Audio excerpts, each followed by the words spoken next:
नमस्कार, आदाब, सत श्री अकाल। स्वागत है आप सभी का आपके अपने YouTube चैनल में। आज की क्लास में हम मुगल वंश में हुमायूं के बारे में डिस्कस करेंगे।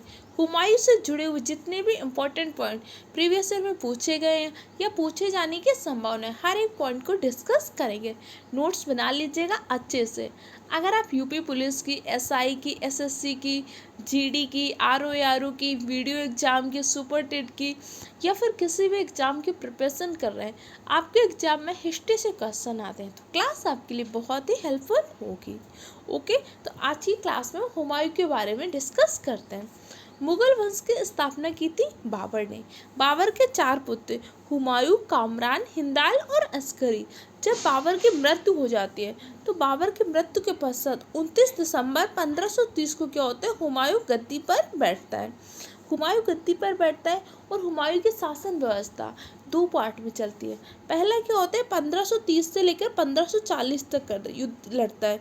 लेकिन 1540 में क्या हो जाता है, जब आपका कन्नौज का युद्ध होता है। कन्नौज के युद्ध में क्या होता है, हुमायूं को शेरशाह सूरी पराजित करता है और हुमायूं को अपनी जान बचाने के लिए सत्ता छोड़कर भागनी पड़ती है। उस टाइम पे हुमायूं ने क्या किया था, निर्वासित जीवन व्यतीत किया था। इसके पश्चात 1555 में सरहिंद के युद्ध से हुमायूं पुनः सत्ता में वापस आता है। फिर इसकी शासन व्यवस्था चलती है 1555 से लेकर 1556 तक। ओके, तो सबसे पहले हम हुमायूं के बारे में कुछ इंपॉर्टेंट पॉइंट डिस्कस कर लेते हैं। हुमायूं, जिसका पूरा नाम था नसीरुद्दीन हुमायूं, इसका जन्म कब हुआ था, तो 6 मार्च 1508 को हुमायूं का काबुल में जन्म हुआ था। और हुमायूं ने कुछ प्रमुख युद्ध लड़े जिनसे क्वेश्चन अक्सर आपके एग्जाम में पूछता है, तो चलिए उनके बारे में डिस्कस कर लेते हैं। सबसे पहला युद्ध आपका 1532 में देवरा का युद्ध लड़ता है। देवरा के युद्ध में हुमायूं और महमूद लोदी के मध्य होता है, जिसमें हुमायूं जीत जाता है और महमूद लोदी पराजित हो जाता है। इसके पश्चात आपका 1547 में चौसा का युद्ध होता है। इसमें हुमायूं और शेरशाह सूरी के मध्य होता है। शेरशाह सूरी जीत जाता है, लेकिन इस युद्ध के पश्चात शेरशाह सूरी अभी अपनी सत्ता को स्थापित नहीं कर पाता। हुमायूं को अपनी सत्ता नहीं छोड़नी पड़ती। लेकिन चौसा का एक बहुत इंपॉर्टेंट युद्ध होता है। चौसा के युद्ध ने शेरशाह सूरी की शक्तियों में बहुत ज़्यादा वृद्धि कर दी। शेरशाह सूरी के बारे में जितने भी पॉइंट हैं हम कल की क्लास में डिस्कस करेंगे। इनका नाम शेरशाह पड़ा, इनका वास्तविक नाम क्या था, कैसे इन्होंने सत्ता को बनाया, ये सब चीज़ें कल की क्लास में डिस्कस करेंगे। आज हम सिर्फ हुमायूं पर फोकस कर रहे हैं। देखिए, हुमायूं से जुड़े पॉइंट सिर्फ फैक्ट बेस्ड है, इसमें बहुत ज़्यादा नहीं है, लेकिन जितने भी पॉइंट आप समझ लीजिए। देखिए, ये टाइम आप सबके लिए बहुत इम्पोर्टेंट है। वैसे भी वैकेंसीज बहुत कम आ रही हैं, लेकिन 2024 के लोकसभा चुनाव के कारण जो भी वैकेंसी आ रही हैं उसमें ही आपको मेहनत करनी होगी, अपने माँ बाप का सपना पूरा करके दिखाना होगा। ओके, आगे देख लेते हैं। आपने ये तो देख लिया। इसके पश्चात क्या होता है, आपका कन्नौज का युद्ध होता है। कन्नौज का युद्ध कब होता है, 17 मई 1540 को। कन्नौज के युद्ध को बेलग्राम के युद्ध के नाम से भी जानते हैं।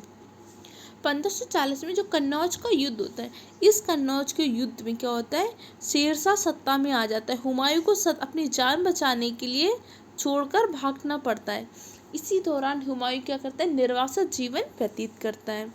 जब हुमायूं निर्वासित जीवन व्यतीत कर रहा होता है, उसी समय क्या हो जाता है, 15 अक्टूबर 1542 को मुगल सम्राट अकबर का जन्म होता है।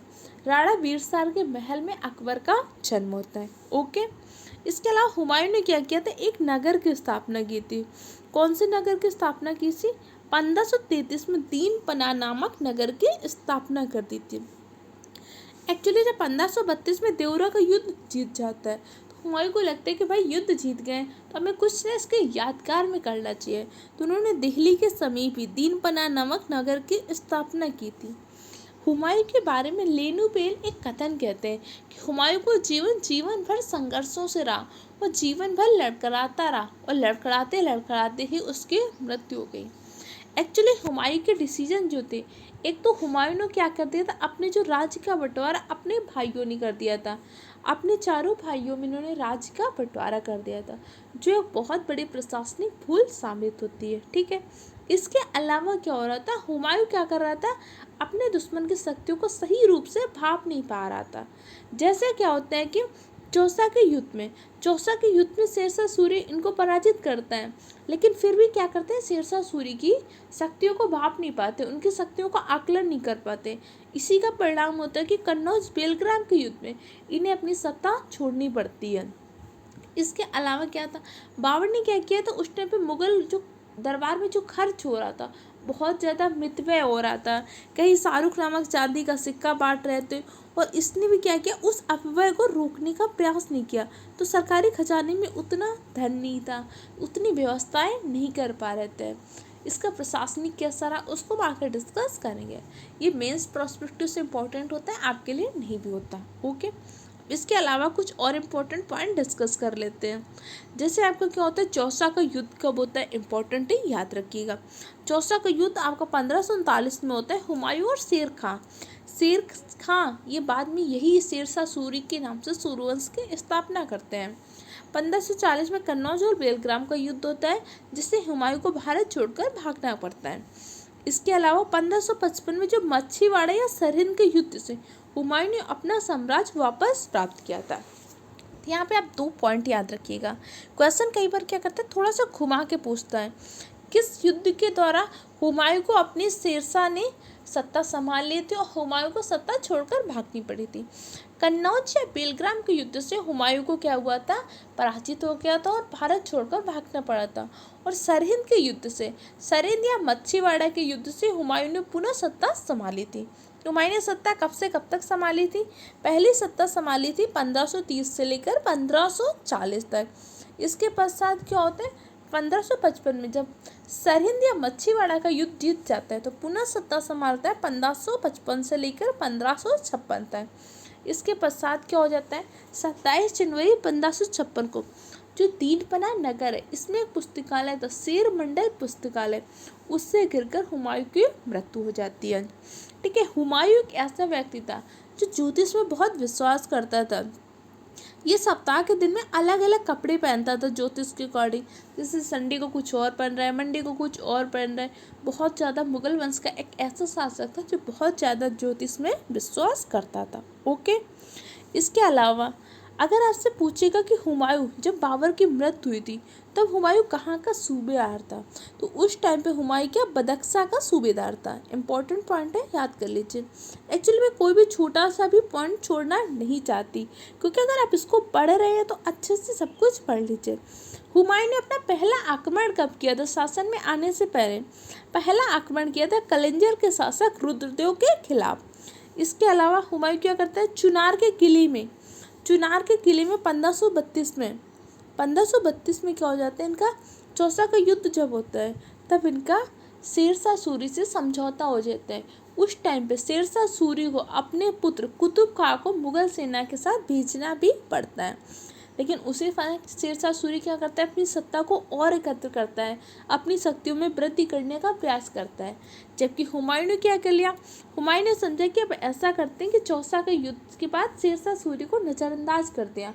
उन्हें लगा कि नहीं, अब तो इनका कुछ हो नहीं सकता। ये बहुत बड़ी उसकी प्रशासनिक भूल साबित हुई थी। ओके, इसके अलावा हुमायूं का मकबरा कहाँ पर स्थित है, हुमायूं का मकबरा आपका दिल्ली में है, जो कि ईरानी संस्कृति से प्रभावित है। दीनपनाह नगर के फिर मंडल पुस्तकालय से गिरकर इनकी मृत्यु हुई थी। और जो हुमायूं का मकबरा है, इसके अगर पूछेगा वास्तुकार कौन, तो मिर्जा ग्यास बेग इसके वास्तुकार थे। और जो हुमायूं के मकबरा को ताजमहल का पूर्वगामी भी कहा जाता है। हुमायूं के मकबरे का निर्माण कराया था इनकी पत्नी हमीदा बानो बेगम ने। तो हुमायूं से जुड़े जितने भी इम्पोर्टेंट पॉइंट बन सकते थे, मैंने हर एक पॉइंट को कवर किया है। सारे पॉइंट को रट लीजिएगा, 1-2 बार रिवाइज करिए। जैसे आप सोने जा रहे हैं तब इस वीडियो को एक आध बार सुनते जाइए, देखिएगा सारी चीज़ें आपको लर्न हो जाएंगे। जहाँ पे स्टोरी टेलिंग मेथड का यूज करना पड़ेगा, मैं उसका भी करूँगी। जैसे बाबर को समझाने के लिए मैंने स्टोरी टेलिंग मेथड का यूज किया था। इसमें सारे फैक्ट थे, तो इसमें आपके लिए कोई इम्पोर्टेंट नहीं था। ओके, चैनल को सब्सक्राइब कर लीजिएगा, वीडियो को लाइक कीजिएगा, दूसरे फ्रेंड के साथ शेयर कीजिएगा।